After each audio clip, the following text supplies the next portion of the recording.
বলতে আর চট্টগ্রামের ভাষায় আদা গুনগুনি গাছ অথবা আপনার বই পুস্তকের ভাষায় থানকুনি গাছ বলে।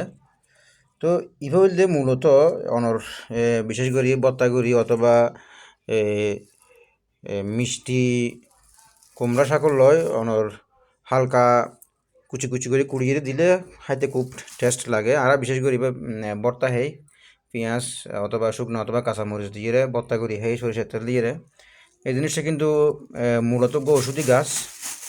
ঔষধি গাছ এইভাবে বিশেষ করে এই অনর ফ্যাডর বিভিন্ন ধরনের রোগ আমস হয়, তারপরে হলে ফ্যাডর যে ফিডার রোগ হয় এইবেলা খুবই উপকারযোগ্য জিনিস।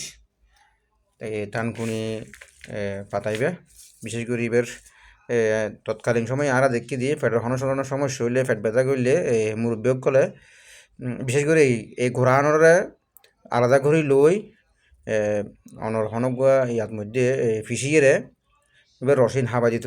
এবার রসিন হাবা দিলে কিন্তু অনর অনর ফ্যাটের যে ব্যথা ফ্যাট ব্যথা কমে যেতে কই। তো আর চট্টগ্রামের বাসার মধ্যে ব্লক আই চট্টগ্রামের মানুষ ইতার লাই অনরাল্লাই চট্টগ্রামের বাসার মধ্যে ব্লক এননি।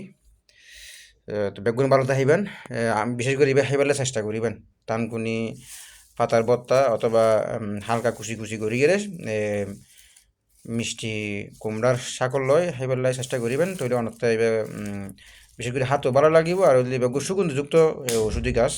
ধন্যবাদ।